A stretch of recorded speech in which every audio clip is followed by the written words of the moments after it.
Gayle, do you want to jump in on that? Yeah. So look, income inequality, rising income inequality is dangerous.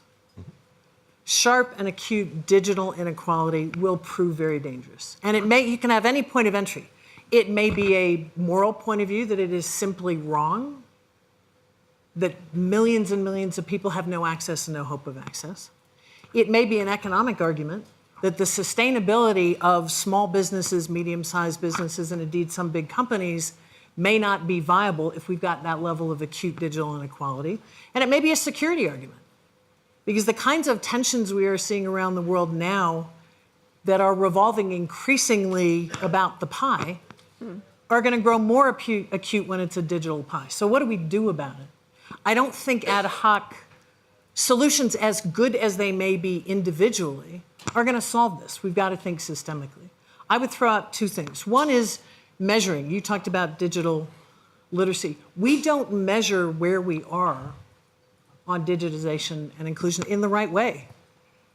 Who's got a phone doesn't really tell you what you need to know. We got to think about how do we measure in a way that's going to tell us what we need to know about where to fill gaps. The second is, and this is where there's great optimism, but I think we're missing an opportunity.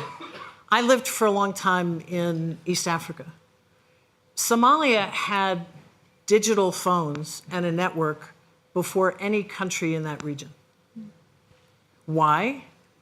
Those are the most entrepreneurial, creative people I've ever seen in my life. They live in harsh conditions. They essentially invented it.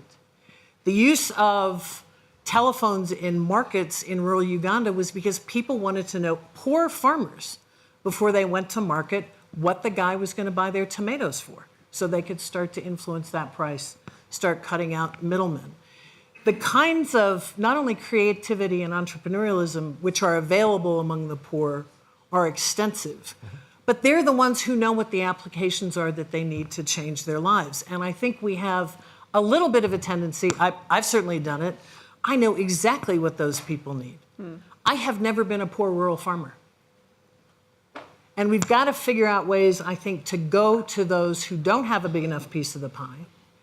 With basic digital literacy, they can invent all sorts of ways that can give them paths towards greater equality. So I think we've got to do that also. Yeah.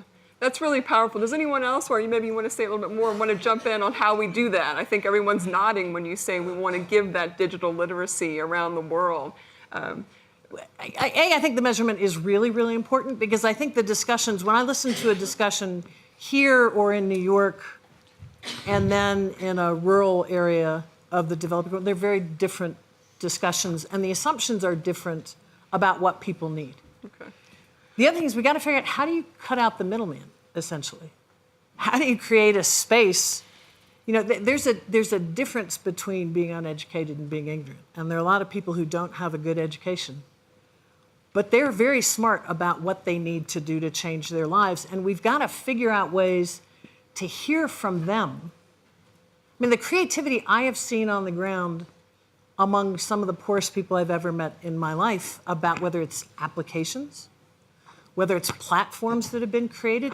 I served in the US government with Mike for many years. We used a platform in the Haiti earthquake that was developed in Kenya. I could use mobile money when I lived in Africa before I could when I moved to Washington, D.C. So how do we not go to them and say, it's great, we want to do a small fund for entrepreneurs, but do the kinds of things that will allow them to help shape what is needed? I think the same applies in the United States. Mike, I think a lot of what you're doing in this partnership could do that kind of thing. Well, you sort of touched on this issue, and maybe we'll go there. And that's the notion that one of the biggest criticisms of the tech world is that it is mostly white men who are sitting in a handful of locations around the United States, and in some cases maybe London or other places. And that how can we be more inclusive when that's the people who are the architects of the digital economy right now? And so I'm curious, I won't put anybody on the spot in particular, but if somebody wants to jump in about on whether this, how we can change and make the face of technology more inclusive as well. The panel looks quite white, I'm sure, right?